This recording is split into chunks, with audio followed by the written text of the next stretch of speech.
Welcome to the program. I'm Mark Imperial. This segment's brought to you by booksgrowbusiness.com. It's the place where busy professionals get their books done and published to educate consumers, grow their businesses, and to leave a legacy. I'm doing a series of spotlights on remarkable business intermediaries and brokers from across the country. And joining me on this segment is Rene Brandon. He's the founder of Florida Business Exchange. Rene, welcome to the program. It's actually Leopard Business, then the Florida Business Exchange. Leopard Business and the Florida Business Exchange. Welcome. Right. we have three offices, so that's the reason why. Gotcha. And 23 associates. So, Rene, tell us a little bit about your work, and specifically tell us who are the types of clients that you specialize in working with and helping. Okay, so we are what we classify as business brokers, which means we are licensed in the same way as residential real estate brokers are in Florida. But specifically as a business broker, I'm licensed to help buyers and sellers buy and sell businesses. And number two, the type of businesses that we engage with are Main Street businesses. So that covers the waterfront, anything from hospitality, manufacturing, distribution, retail, we handle that. Often folks that are entrepreneurs and they start businesses, it's out of a passion for what it is they do. They may not be considering selling as one of their top priorities. So how many of the business owners that you work with actually even know where to start when it comes time to sell? That's an excellent question. As a matter of fact, one of the videos on my website, the very first one that I did, explains that. And the answer to your question is 90% of all sellers of businesses have never sold a business before. And 90% of all people that buy businesses have never bought a business before. So it's extremely challenging dealing with those buyers and the sellers. They find business brokers largely through osmosis. And that means they will contact their bank manager, they'll contact their accountant, they'll contact their lawyer to see if they know anybody. Or they go on the internet and they do a search. And almost by accident, they'll fall into the lap of a broker who happens to have a listing that they like, either to buy the business or to get some idea of how to sell the business. So it's a very lackadaisical, very problematic process that they go through. And frequently they end up with brokers by default, as opposed to ending up with a broker that may be able to add some value to what it is they're trying to do. One of the inspirations of this series is to shed a light on the services of a business intermediary and a broker and how they help business owners sell their businesses. So can we unpack that a little bit and give us a 10,000-foot view on like what are the key areas that you help these business owners prepare for the sale of their business? Well, let me just give you my background, and this is where I basically distinguish myself from all of my peers. I've been in business for over 60 years, 20 years in corporate, in the corporate world, working for Xerox and Eaton in senior management capacities. So I bring with me that experience. Number two, I've had 20 years owning and operating my own businesses, everything from logistics, warehousing, food and beverage, distribution, etc., where I actually owned the business and actually was responsible for running the business across many sectors. That's 20 years. In the last 20 years, I've been basically doing M&A advisory work, M&A as in business brokerage. So given that experience, I bring that to bear when I'm dealing with a prospective buyer or a prospective seller, because I understand the process and the journey that either one of them is on. And I try to cut to the chase very quickly for them to make sure that their approach is going to be realistic and is going to deliver the results that they want.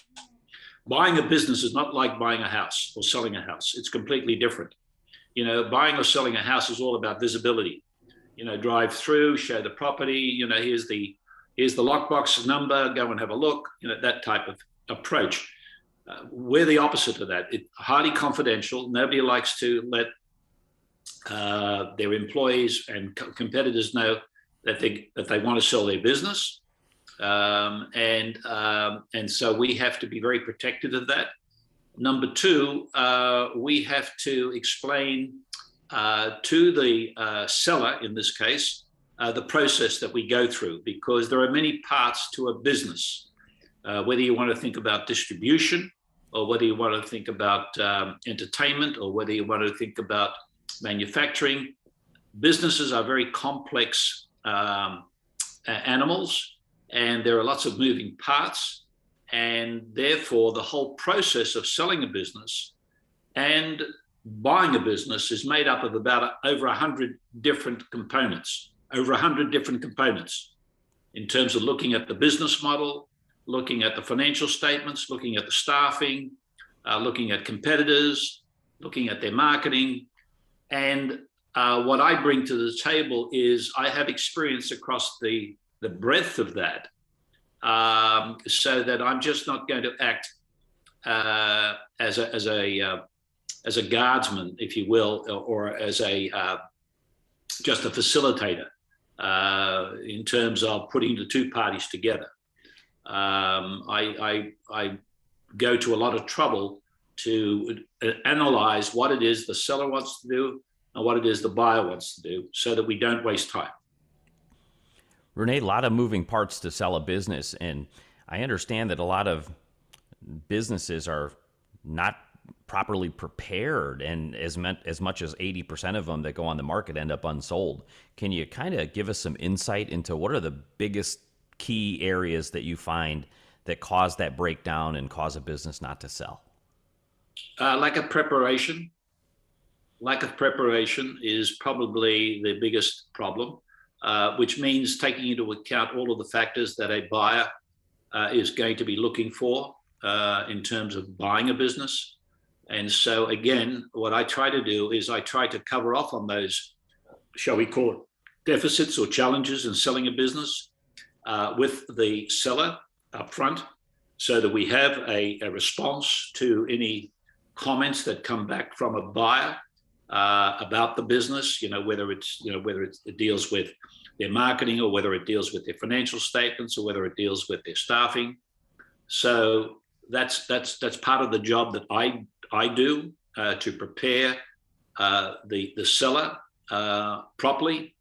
But the process is not a 1, 2, 3 process. The process, if it's done properly, that is from the time that we sign an agreement with a seller to sell a business to the time that the business actually is sold, usually takes between 9 to 12 months. And in the course of that process, we of course get to know my approach is I get to know the business model. I get to know the strengths and the weaknesses of the business in terms of the staffing, competition, all of those other things that I've already mentioned. I look at the financial statements. I come to a determination as to what the business is worth. I square that off against what the seller is expecting in terms of a selling price. And once we've agreed on those things and I've gathered all the necessary material, then I put that into a confidential business profile.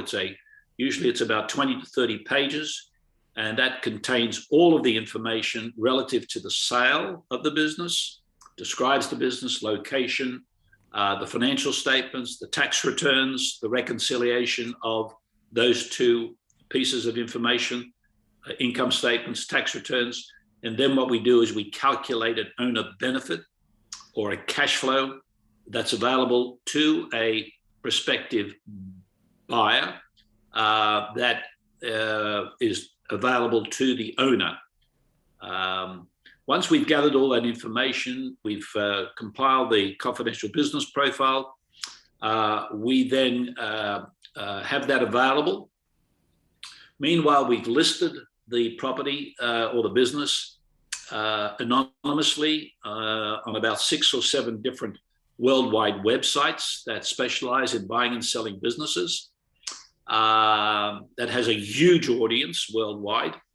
And prospective buyers and sellers go to those websites to have a look at what they want to look for.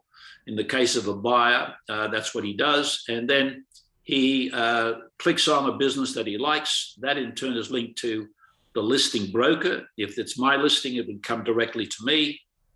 He may then deal directly with me, not through another broker, or he could be dealing through another broker, in which case we will cooperate with that broker. If the prospective buyer comes directly to me, which is 90% of the time, this is the way it happens, I then go through a qualification process of that buyer. I need to know who it is I'm dealing with. I need to have his credentials in terms of driver's license, address, et cetera, and most importantly, I need to know what his experience is and what his proof of funds is. I need to know that he has the financial wherewithal to buy a business, because businesses typically sell at the low end anywhere from, say, $300,000 all the way up to $5 or $6 million, typically in our space. So I then qualify the buyer. I satisfy myself that I can now release the confidential business profile to the buyer. They will have signed a confidentiality agreement, and they will have signed a confidential personal profile sheet. Once I have those, once I've discussed this with the buyer, I may also speak to the seller to make sure that he doesn't have a problem with it. And then if it's all go, only then do I send the confidential business profile. Once the confidential business profile goes out, the buyer has access to all of the information that's relevant. And then in a subsequent conversation that I choose to have with him or her, we arrange to either go to the next step, which is usually then a meeting with the actual seller. And that can either be on-site or off-site. Rene, before I ask you my last question, is there anything that I didn't think to ask you that you feel is important to share with business owners that are considering selling in today's economy? I think that the advice I would give is do the research, find a broker that you are compatible with. Don't just take the first broker that you come across. Network, do your own homework. You can do Google searches. You can contact several brokers, speak to them on the phone, and get a sense of where they're coming from to make sure that you're happy with that particular person. Sage advice for business owners listening. And that's also important from my standpoint. I need to make sure that whoever I'm dealing with, that we're compatible as well. Yeah, let's talk about that. For business owners that are considering selling their business and they'd like to speak with you and meet with you to see if you're compatible, how can they find you and connect with you? Thank you. Well, my website is leopardbiz.com. That's LEOPARDBIZ, all one word, leopardbiz.com. When you go to the homepage, you'll see my mugshot. You'll see several other videos. You'll see a menu. And if you go to the contact page, all my coordinates are on the contact page, my email address, my telephone number, and that gets directly to me, sir. Terrific. Thank you so much for stopping by and sharing with my audience today. I really appreciate it, and I wish you continued success for you and for all of your clients. And Mark, if you ever decide to sell your business, give me a call. I appreciate that. That was Rene Brandon, founder of Leopard Business and the Florida Business Exchange. And this segment's brought to you by booksgrowbusiness.com. It's the place where busy professionals get their books done and published to educate consumers, grow their businesses, and to leave a legacy. That's all for now. I'm Mark Imperial, and thanks for joining me.